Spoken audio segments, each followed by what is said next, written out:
Caspervision. Ladies and gentlemen, welcome to Caspervision. Today we have got Jordan Platten, I can say entrepreneur from the age of 27? Yeah, actually, 23 actually. Well, I'm 28 now, but I started at 23. Oh, okay, Nice. 23. Also, I've got down here on your YouTube channel an author and digital marketing as well. That's what you do. That's what you cover.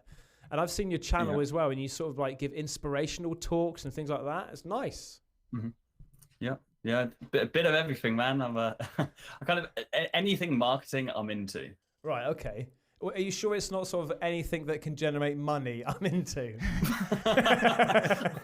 Well, I mean, yeah, sure. Business is the driver of that. If the money wasn't there, then I'm sure I wouldn't have got into marketing. But I have an interest, you know. Okay. So what was it in? Did it all start in school? Was it something that you inspired to be, or is it just something you fell into? I had that very kind of entrepreneurial mind in school, in the sense that I wasn't the cliche kid that sold sweets, but I used to draw Yu-Gi-Oh and Pokemon cards and sell them for £1. Like I used to come home and draw them, and sell them, and so that was like my first taste. But really, I kind of went all the way through school and through college and through uni, and I was a bit of an educator's nightmare, you could say. I didn't really like having told that these are the subjects I need to study. I wanted to do things I was creative around, so I did like art and drama and so on. Hence the YouTube channel now.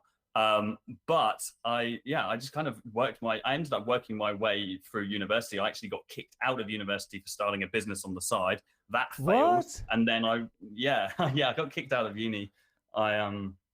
Why? Because I was going out a lot. Oh, right. You wasn't turning up. That's why. I wasn't turning up because I was running the business, but the business was involved in like the nightclub industry, and then so it was kind of like killing two birds with one stone. I could just imagine now, like with like the fur coat and the rings and that. Come on, man. So the uni, we got some stuff to going on now, mate. Yes. Not quite. Wasn't it difficult, like, not to get wrapped up in the? I mean, I didn't go into university, so I can imagine. But I hear that it's just sort of like, you know, drinking, and partying, and then drinking. Yeah, it is, and I mean, I wanted to make some money at uni, and so I was doing like the PR, you know, when you stand on the street and you're like, come into the club, I'll do 3 Jaeger bombs for a £5, all of that shit, right? And so, and then I was doing that, but I was quite good at it, and I did it for a guy who was basically, the way clubs work is someone takes the money from the door, and the club makes the money from the club. So there's like a promotion kind of contract thing. I was doing really well, and then I ended up building a relationship with the clubs. And I kind of pulled the rug from that business, and then I was running like 4 nightclubs a week, but for the events, not running the nightclubs. It was, to be honest, like I was in this kind of glorified state of ego in university. It was just the nightclub industry itself is just kind of a weird place, you know. I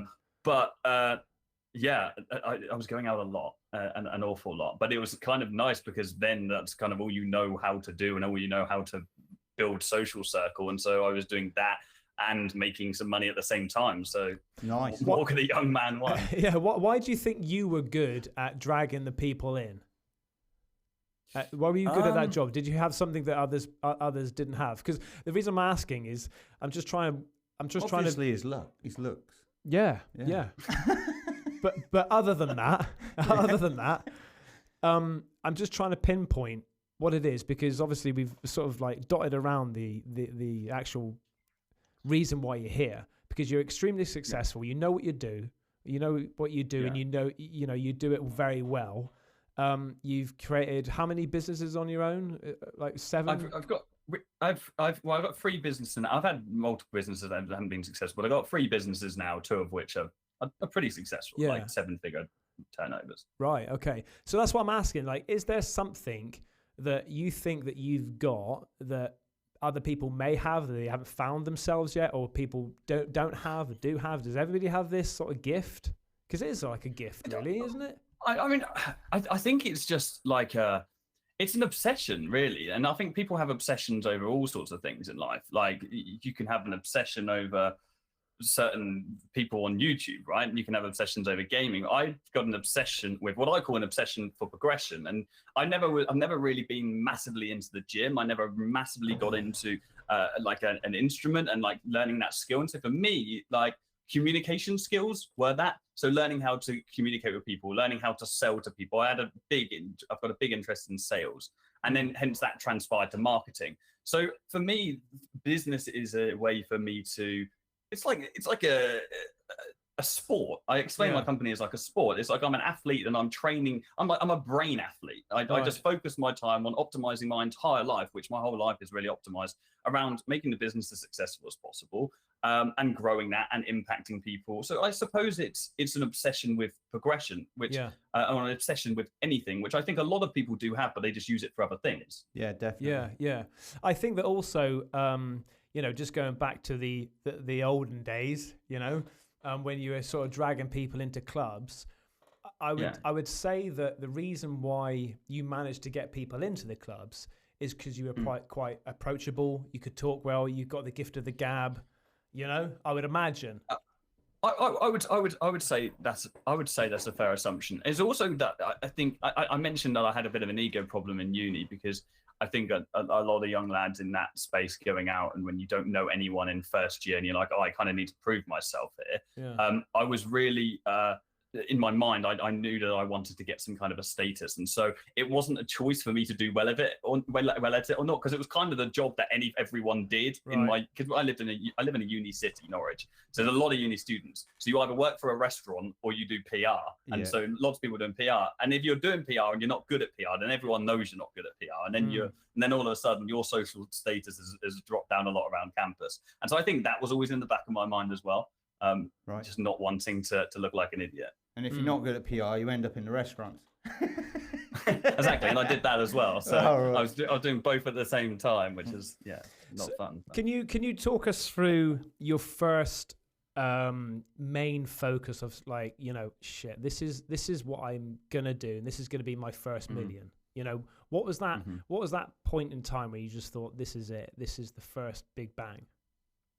Yeah, I mean, when I got kicked out of uni, I actually got myself in loads of debt, and like credit card debt, and then I decided I needed to get out of that, obviously, and I didn't tell anyone around me at the time, and so I thought sales would be the most logical thing for me to go into. I thought, okay, cool, people make commission checks, let me go on to that. Watched Wolf of Wall Street once, and thought, you know what, maybe this can work. Mate, I tell you what, after I watched that Wolf of Wall Street, mate, I wanted to fucking sell anything, man. I was just wanting to literally, mate. You know? Honestly, ironically, the office that I ended up working in was as close to that as it could have been, which looking back now was just absolutely awful. Really? What, like, all the strippers walking down the... Well, not the strippers, right? But the banging the head against the phone against the head, and the closing people. I mean, it was 100 cold calls a day minimum, and people were getting the sack every single week. So it was extremely high turnover. Yeah. And it was very cutthroat. I mean, but I'm a completely different person I was when I worked in that company. But looking back at it now, it was quite something. So I to answer your question, I kind of went through the sales motions. I was useless at the start, but then I got better and better. I worked through that, and I was finding I just wasn't getting any fulfillment from it. I was doing decent money and commissions, but I just wasn't getting any fulfillment because I just had no freedom over my time.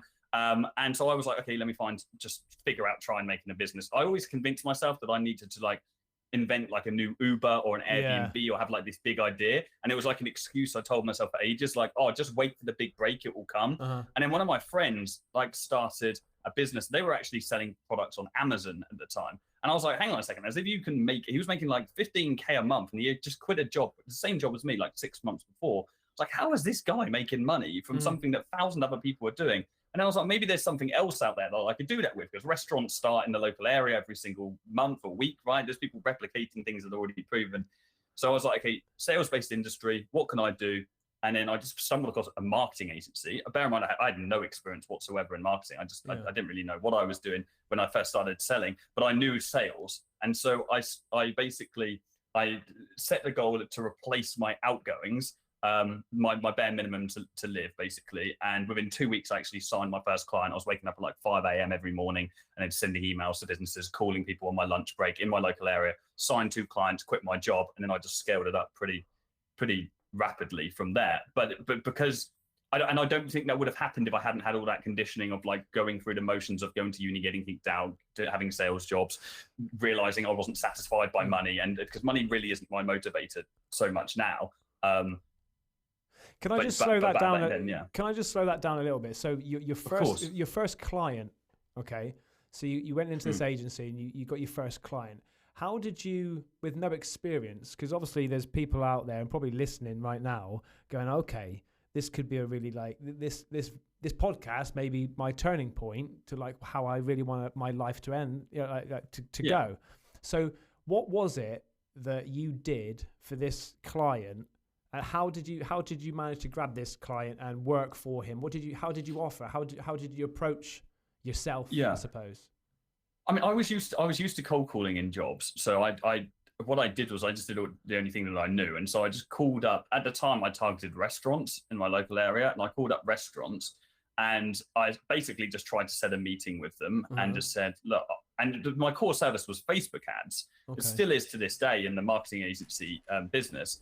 We literally run Facebook ads on a newsfeed. With a restaurant, we might offer somebody a buy one, get one free, for example, and they make a booking. And so we're advertising to the local area.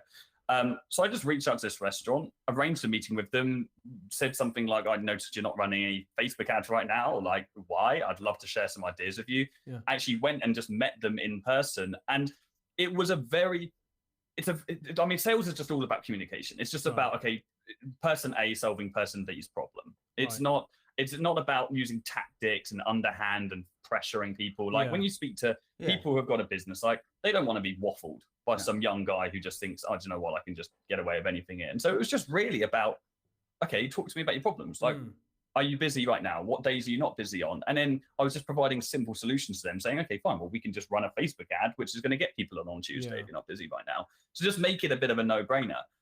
But I had no clue how to do that when I actually signed the first client. Oh, so you didn't have any experience with Facebook ads before that? You knew nothing about the ad system or how it works, what charges there were, and stuff like that? I watched YouTube videos. I watched YouTube videos, but it doesn't... nothing prepares you to, and like actually doing the thing. And so I read, I've forgotten, I think it was either how to win friends and influence people book. And it's and there's a quote in there. It's not there. It was somewhere else on social media. There was a quote from Richard Branson, actually, of all people. And it said, if you ever get offered an opportunity and you don't know how to fulfill it, say yes, and then learn later. So I was like, okay, fine. Like, because if you go for things and then you don't learn, then you're just a dickhead. But I said yes, and then I filled the boots. I had no choice. I was backed into the corner. That's what they used to say about acting. So a producer would phone you up and say, yeah, we got a role for you. Can you ride a horse? Sure, I can ride a horse. And then they go off and they have to learn to ride a horse to get the part. Absolutely. Yeah. It's like job interviews. Like if you think getting good jobs is like a really strange concept. Like to get a good job, you need experience. To get experience, you need a good job. So something's got to give somewhere. A little bit of blagginess has to be made to keep that, because you don't naturally progress unless you stay in one company. But if you jump from company to company, you have to have the experience, but then you need the good job to get the experience. So it's like, well, something's got to give. I think it's a really tough world out there for people that are trying to sell a service, because I think that, I'm for one, I put my hands up. Whenever I get a phone call, is this Mr. Hendy? I know straight away it's going to be someone trying to sell me something, and my defenses go up straight away. And automatically I'm trying to, and it's horrible. It's horrible. I feel horrible when I'm thinking about it, but I'm already trying to pinpoint something they're about to say wrong. Like one of my pet hates. Okay, because I remember my brother once got a sales job, and he said to me once, he said, whenever you phone somebody, you should say, "Hi, Mr. Hendy. How's your day going?" Because they have to respond then. And so I'm always conscious of that. "Hi, Mr. Hendy. This is so-and-so from so-and-so. How are you today?" I'm like, and I used to bite my tongue. What do you want? But now sometimes it's horrible. I'm just going to say it. Sometimes I say, it was better, but then you phoned. Yeah. It was going all right until you phoned. Yeah. It's horrible, but my defenses go up so much because I used to get calls 8 times a day from people. Like, I've never been harassed. Really, now I've got an automatic blocker. Yeah. It just blocks like potential spam. Yeah. So it's tough to start off that conversation, isn't it? To bring that person's guard down. And I think you hit the nail on the head where, you know, you need to be able to help them, you know, and because at the end of the day, helping them is obviously going to help you in the long run, right? Of course. You need to keep it brief, really, and diffuse that person straight away. If I was to cold call someone, the first thing I'm going to say to them is, I'm going to keep this really quick because I know you're busy. And then just straight away, like, I'm going to keep this really quick just because I know you're really busy. Yeah. And by the way, I'm not going to sell you anything either. I'd just love to get in front of you. We'll keep it really simple with calls. But you, of course, like, the thing I like about cold calling, and by the way, like, cold calling is just one part. Like, which people send emails, they send direct messages and all sorts, right, on Instagram and things like that. But the thing I love about cold calls, and the thing that if anybody who's going into business or anybody who's in sales or anything, the reason why I think everybody should have to go through it is because it teaches you about rejection, like, again and again and again and again. Like you're getting 90% no's and the rest aren't answering, and then 1% yeses, and that teaches you a lot about resilience and about, like, pressing on. And I think that's, like, a really valuable trait for anybody to have, like, that resilience, you know, of just being told no relentlessly, and you just keep going on and almost like a psychopath until you get that yes. And then you go, really? You said yes? And then screw it all up. No one's ever said yes before. Jordan, do you find, though, with this Facebook marketing and stuff, do you think it's getting more and more difficult, like, nowadays? Because, like, people and young adults and stuff are a lot more switched on these days with technology than they used to be 10 years ago. Yeah, good point, man. So everybody knows somebody that could go, yeah, I could do your ads for you. You know, I could do that. But, you know, do you find is work getting quieter, or I don't know.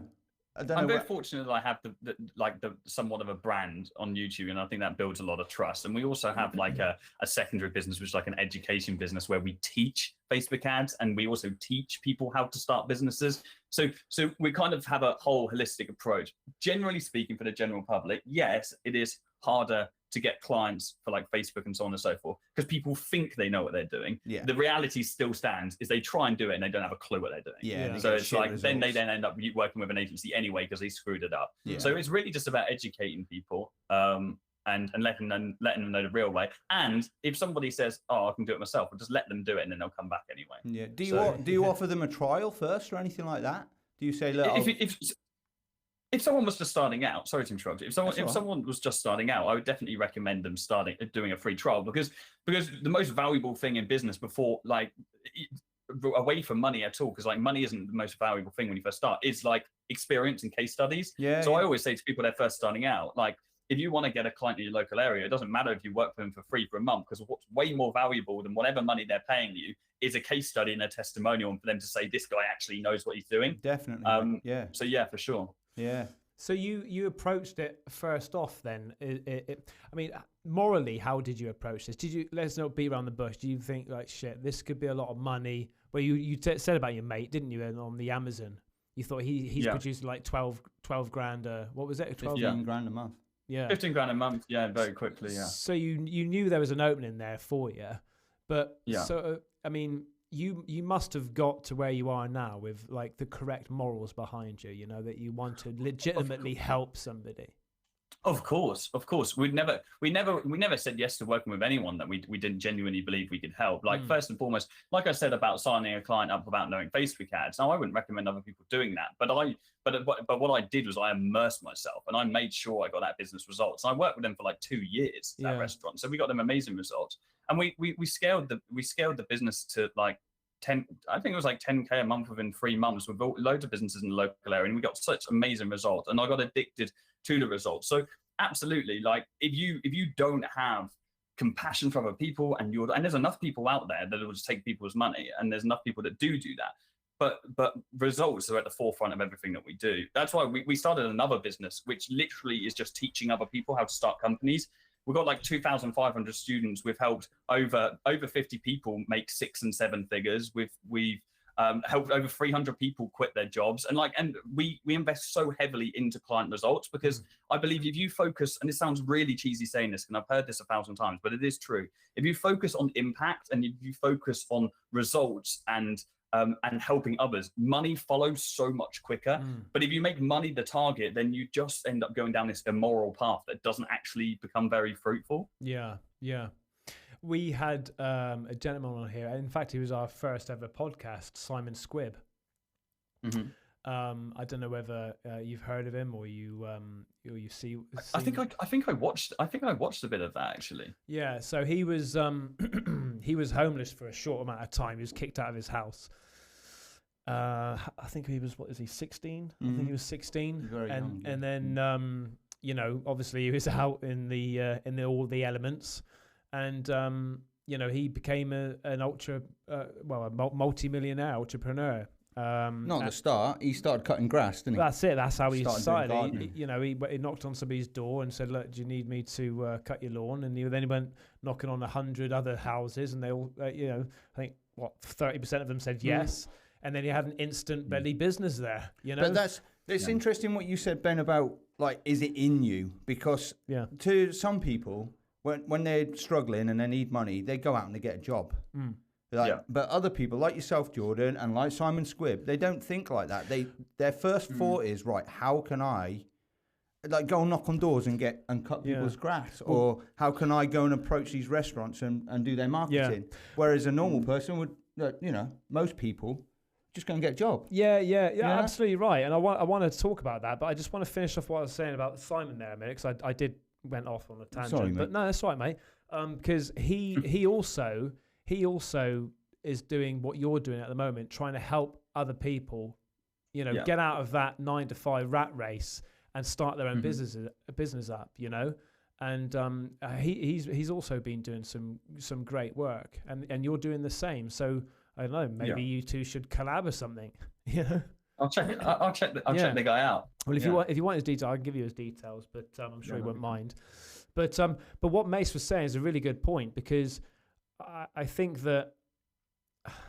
Do you think you're born with it, where you just can? I don't think you're born with it. No, you could just knock on somebody's door and say, "Hey, look." I think it's like Jordan said at school. If you're not into sports, if you're not into, I don't know. Maybe it's that. Maybe your focus on. I don't know, to be honest. What do you reckon, Jordan? Do you reckon it takes a certain person to be that quite aggressive?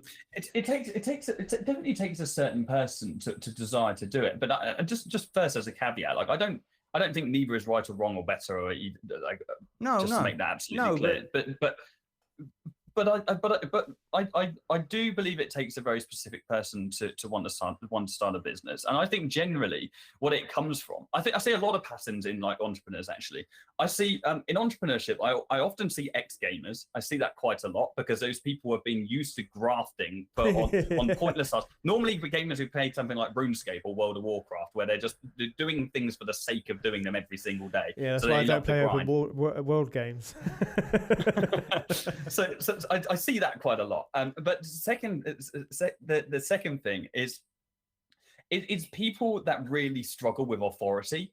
And I think it's people that really, because I think there's a lot of people out there, and a lot of people that went to school and they didn't really get on well with the teaching system and education and so on. There's people that generally are just not great employees. And I think those people recognize that very, very quickly, and they hold resentment when they go to work and they pull sickies and so on. So I think there's a lot of those people as well that don't really do well with authority. And in the sense, when I say authority, not like in some childish teenager type way, in the sense of it having, or them at least feeling something I can resonate with, their life and the way their life is going out of their control somewhat. And I think that some people's perception of having a job is I'm making somebody else money, or I'm giving my life to somebody else, which is I think another big thing to take into effect. That really resonates with me, mate. That's what I felt, because at first I was going to disagree with authority, because I respect all authority, like the police and things like that, and even the my managers. What they said, I did. There was no question. They were the manager. They give me the job.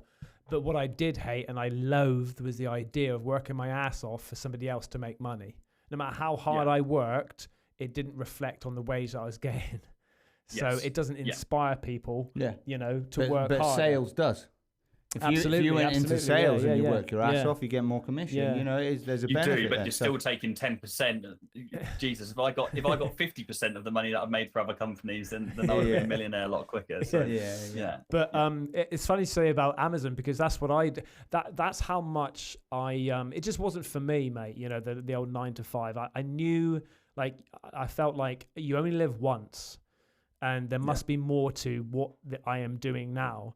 And so I did, I've said this so many times, but I did Amazon, I did eBay, YouTube, and Twitch, and obviously my full-time job. I was doing 5 different things to try to get out of that 9 to 5.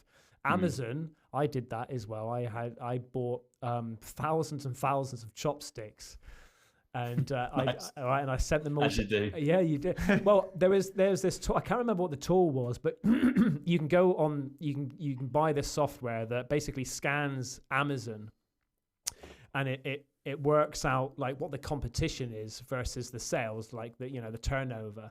And it turned out that chopsticks was high demand, but nobody was selling them.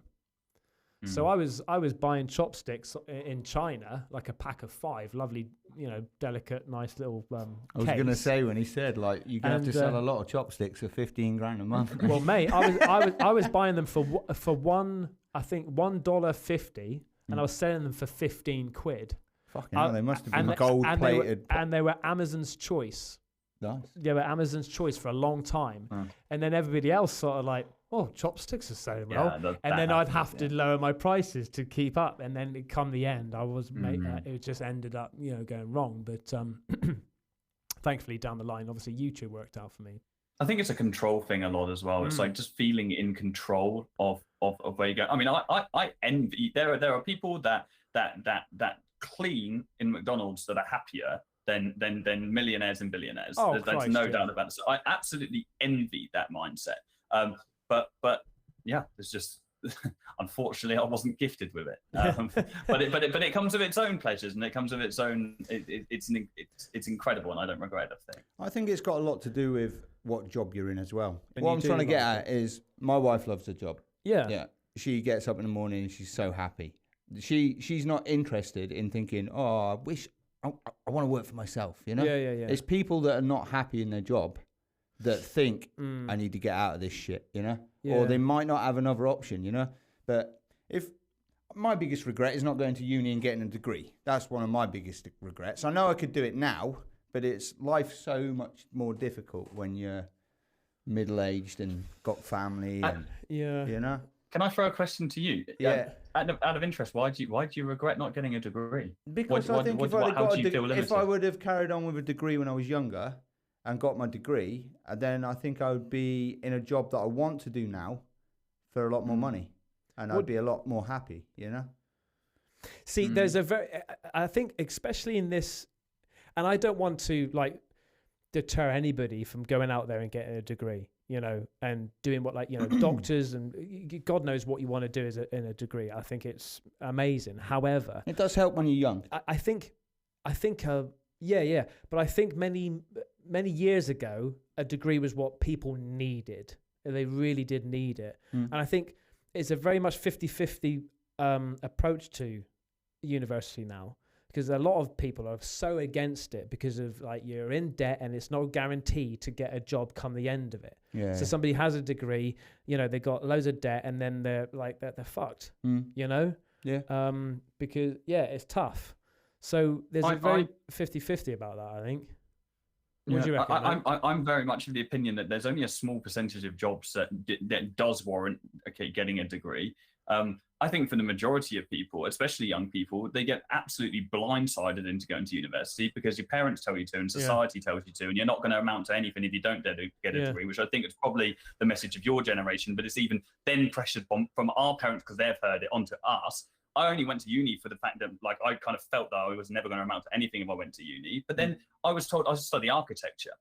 and I was going to train for 6 years to be qualified to get 30k a year. That just made no sense to me. Like, I'm getting about 100 grand worth of of debt when I Yeah. It's just like I think for 19, I genuinely believe anyway that not for 90% of individuals shouldn't actually go to university unless they're in a job that genuinely requires it for them. Yeah. I would actually argue on the contrary that there are some roles that don't even need that either. For example, some kind of even engineering-based roles, for example, there are some roles that skill will always prevail above education. Whereas if you have the skill and the experience, and again, it's like with a lot of things in life, if you know the right people and you've worked the way up a job, you can get the skills, you can do internships within companies and so on.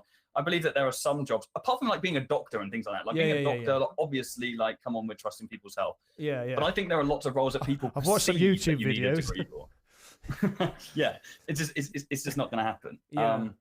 Yeah, I mean, I personally would never look at somebody with a degree and hire them over somebody without one. Like, it just would not even be a considerable factor for me. I haven't even looked at somebody's education history when we've hired people. Really? Yeah. See, that's it. I mean, and I know it's probably a totally different ball game, but when I was manager, when I looked at CVs and things like that, and on interviews, I looked for passion and how they communicated and whether they would get along with a team, It depends what job they're going for, doesn't it?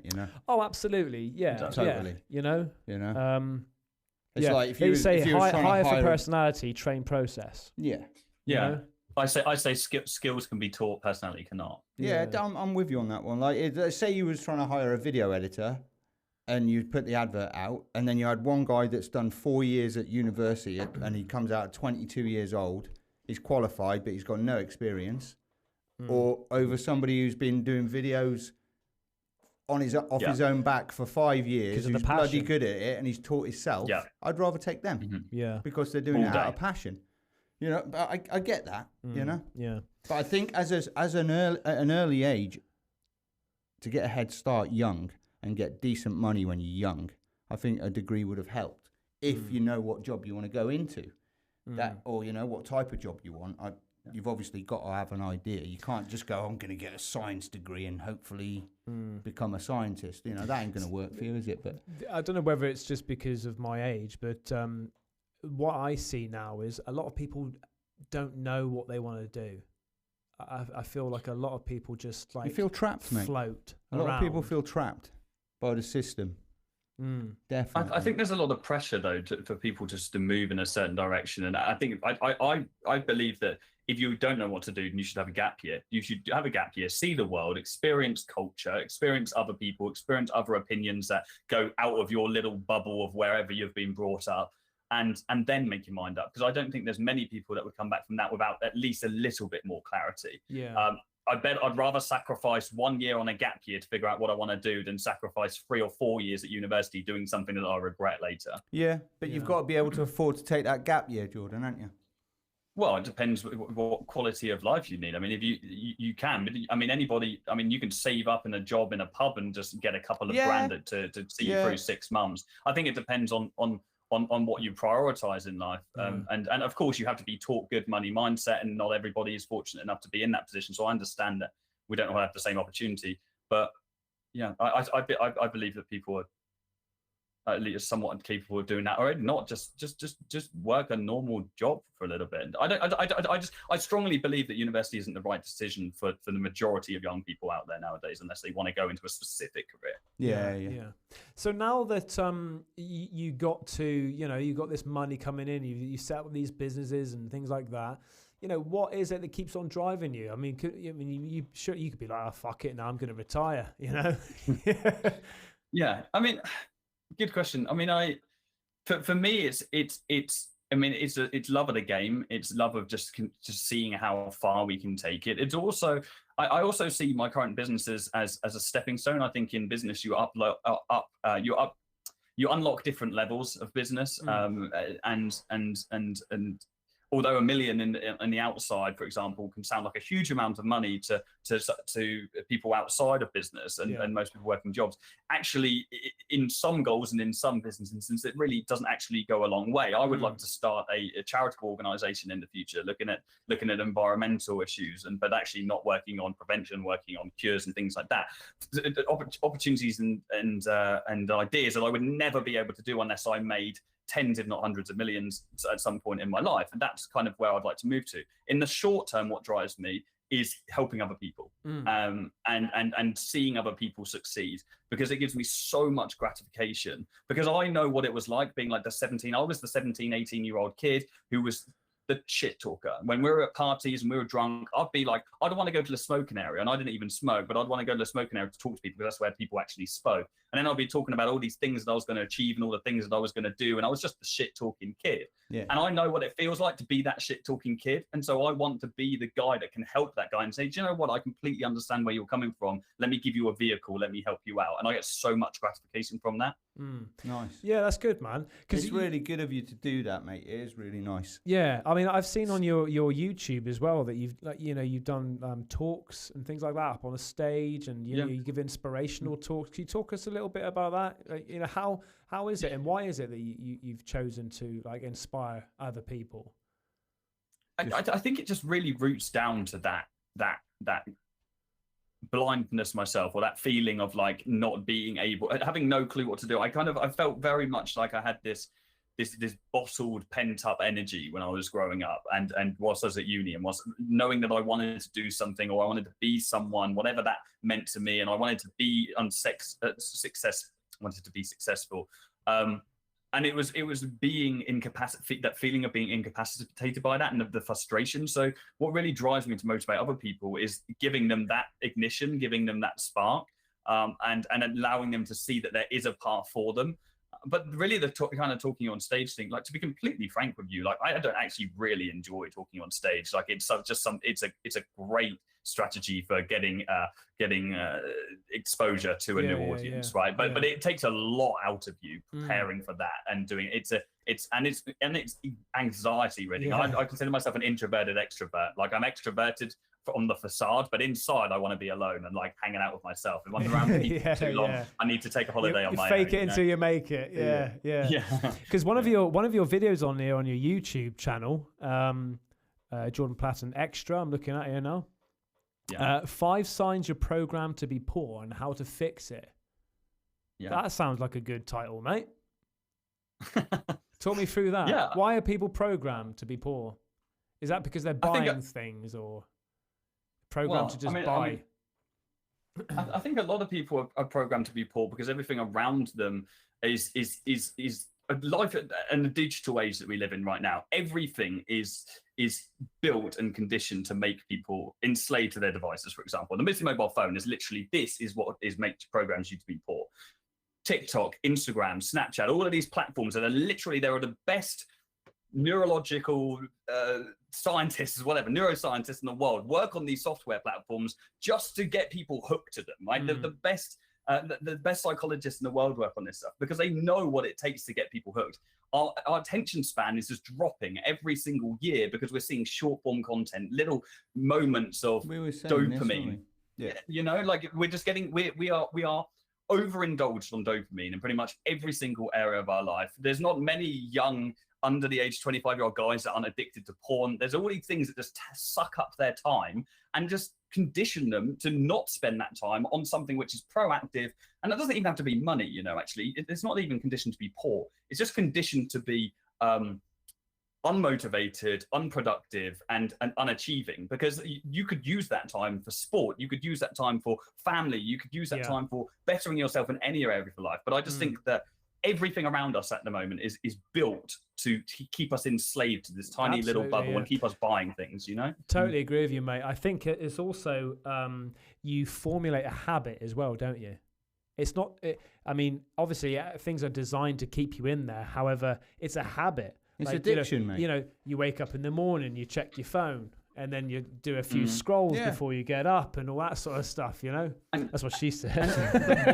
The worst thing, the worst thing I think actually is the status from influencers on social media and what that does to your brain neurologically. I'm just making up words right now. I know what you mean.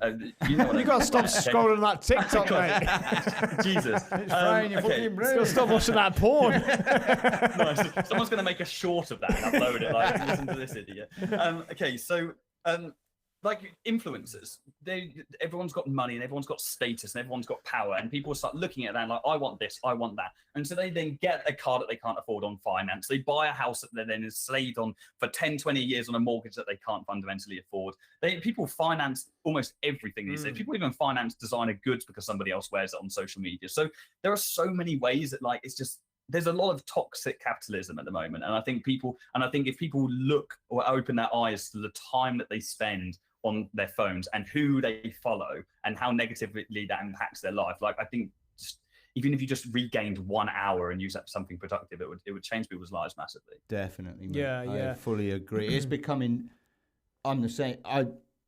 We're all addicted to our phones. We're all addicted to stuff, but it's becoming toxic for me. My mindset over these past few months is changing. The past 6 months, I'm beginning to hate my phone and social media, and I'm seriously contemplating just getting rid of it all. Really? Yeah, man. Yeah, just for that exact Have you checked reason. your screen time? Have you checked your screen time? It's not too bad, but on a day off, I don't even know how to do that. on a weekend, it's probably Do you want like to try? it's probably like 4 hours or something. Let's try. Let's look at yours. I'm not fucking Let's do know. it. What is it from today? Is it? It's if you've got iPhones, it's general. Oh, I haven't got an iPhone. Okay, well, it's going to be on there, but it's going to be hard to find it, isn't it? Maybe. General. Yeah, whereabouts? Search up iPhone. No, you search up time. What's time? It's not in general, is it? Okay, actually, it's not even on general. It's at Screen time. It's at the top. Yeah, it's near the top. Screen time. 3 hours 39 minutes, and I've been at work. Yeah, I mean, mine. But I do use it for work as well. Mine's 4 hours and 15, which, like, in itself is still pretty criminal. Yeah, that's pretty bad, isn't it? I've seen people that have been at 12 and 13 hours. Fucking hell, no way. And that's not. And honestly, that's not rare. Like I've done this exercise with people in my program. I mean, I use my phone a lot for business, but some people just literally. I saw someone that has 8 hour average screen time on TikTok. Jesus Christ! Oh, but what you got to ask yourself about that, right? They've put that on the phones as if it's like, oh, you know what? We'll help you out. We'll put that on, and that's you can see what you've been doing, how many hours you spent on Facebook.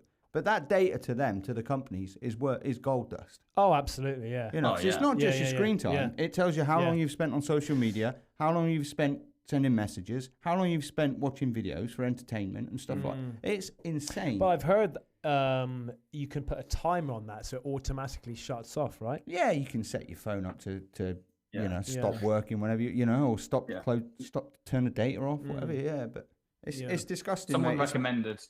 Someone recommended something interesting recently. One of my team members has put his phone on black and white mode because all the colors, phones are so colorful, hence all the logos, and it stimulates your brain so much. But if it's black and white, your phone's very boring. And so when you look at it, it reminds you every time you see it, first of all, of like, oh, I remember doing that because I'm trying to stop myself from going on my phone. And equally, it's just it's uninteresting. So brilliant. Can I just ask a weird question? Are you a nocturnal person or a day person? I'm an early morning guy. Are you? Yeah. For sure. I wake up. I mean, I used to wake up at 5 a.m., but I only wake up at 6 now. But I used to wake up at 5. Nice. Do you try to like do exercise and things like that to keep your mind and body in shape? Actually, do you know, COVID screwed everything up as it did for most people. I used to be really on it at the start of the business because I just wanted to make sure my mind was so clear. COVID was screwed it all up. Only last month I hired a wellness coach, which has been really fun. And they've done routine, they've done nutrition, gym and everything. And I do gym 3 days a week, and then the rest I do like some stretches and stuff. So, but it's kind of everything is optimized to just making sure I'm as focused as possible. But it kind of all stems down to sleep in some way, shape, or form. Have you read a lot of books? I assume you've read lots of books and. Yeah, I have read a fair few books. I'm not like, do you know, I'm not a. I love the information I get from books, but I really don't actually necessarily enjoy reading. It was funnily enough the first time when I launched my business, I read a book called The Miracle Morning by Hal Elrod, which is an amazing book, by the way. I'd recommend it to anyone if you want to kind of get more time in the mornings from you. I kind of someone who lays in a lot. That was the first time I read a book since I was like 12 years old in school. So I kind of just do it just for the information, you know. Nice. Yeah, I'm a bit similar to that, but it did surprise me that I don't know why. I just got this in my head that you would have been a nocturnal person. Only reason being is I find that when I speak to people that are generally successful and things like that, a lot of them are nocturnal. You know, they're up all night. You know, that's what happens to me. My brain at night, I have these lovely ideas and I try to get them down. And you and me can just talk all day night about ideas and things to do and stuff like that as well. You know, but I love mornings for the same reasons people love evenings. So, but I think mornings. I think personally that mornings are a bit more healthy than evenings because your sleep pattern. I mean, it's number one, you're kind of cutting into your morning, and anyway, if you're sleeping late and you're cutting into your morning, kind of laying in, it's a little bit antisocial. But also like. So I wake up really early because I love when people are asleep. I feel a sense of accomplishment. Like everyone's asleep right now and I've achieved so much before everyone's woken up. Yeah. In my brain, I don't know why. I mean, my business partner, Joe, by the way, he's nocturnal. He stays up super late. He's like completely opposite end body clock to me. So obviously works. But I feel guilt if I stay up late. I'm like, oh, I'm a stop out. Like I'm staying up late and I'm doing. I don't feel the same level of accomplishment as I do in the morning, and I don't know why. And it's probably just the way society makes you feel about mornings in general. And like, yeah, it's more productive as well doing it in the morning because if you do run over, you're only running over into your day. Rather, if you run over at night, you're running over into 3-4 a.m. Yeah, and then you're in trouble. Sleep. Yeah. I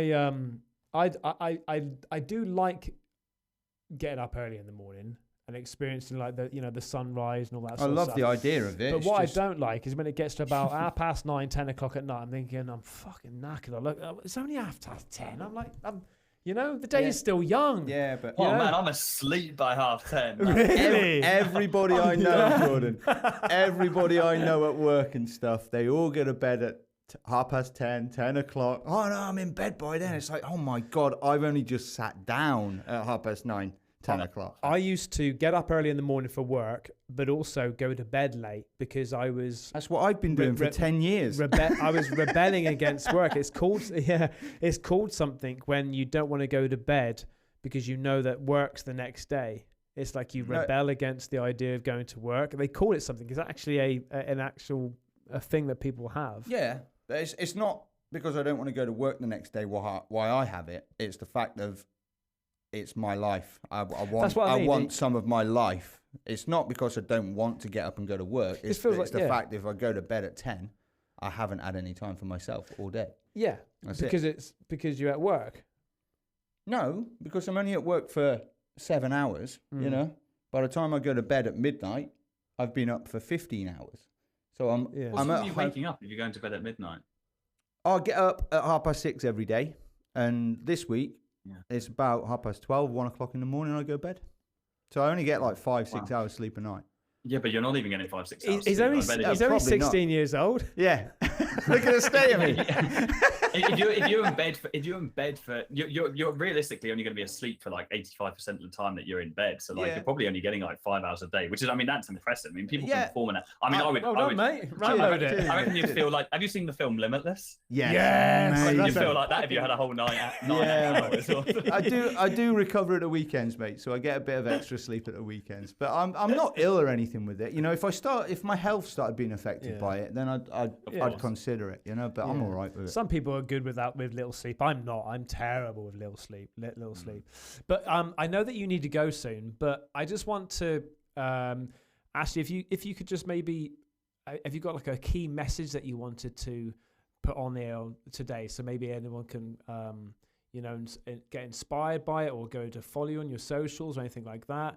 Any sort of key message that you really wanted to express here today? Buy XRP. Don't do that. No, Let's not even get into cryptocurrency.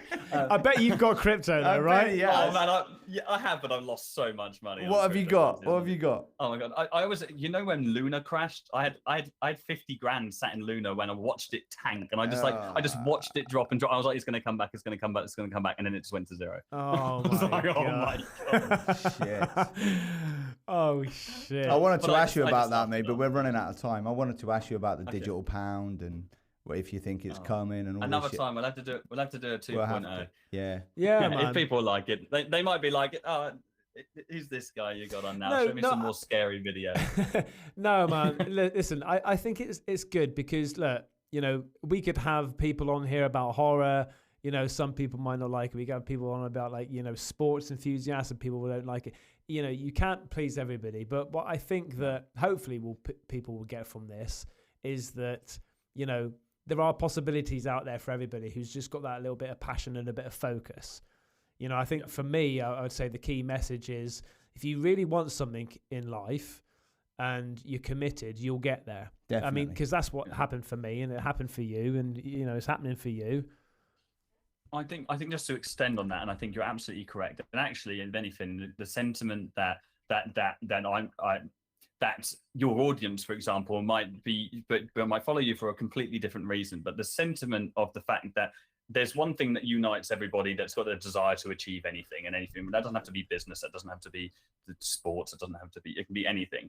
There's one thing, and it's just passion. And if you've got passion and you've got hunger, then you truly can. I truly believe that if your thoughts control everything in your life, and if you change your thoughts, you change your entire world. Power of the mind. Yeah, you can make yourself ill with the power of your mind. If you tell yourself you're getting ill every day, you'll end up ill. Yeah, your mind's Your mind is incredible. crazy. Yeah. I think I want to try and get a doctor on here next, like some sort That would be amazing. yeah, some sort of herbal doctor or something. That'd be good. You know? Some Joe Rogan DMT stuff. Yeah, some Jamaican fucking Rasta guy, some herbal doctor. Oh, No, yeah. you know what I mean. You know, like I'm sure, like whatever disease out there is some sort of route that you can have to, you know, heal yourself.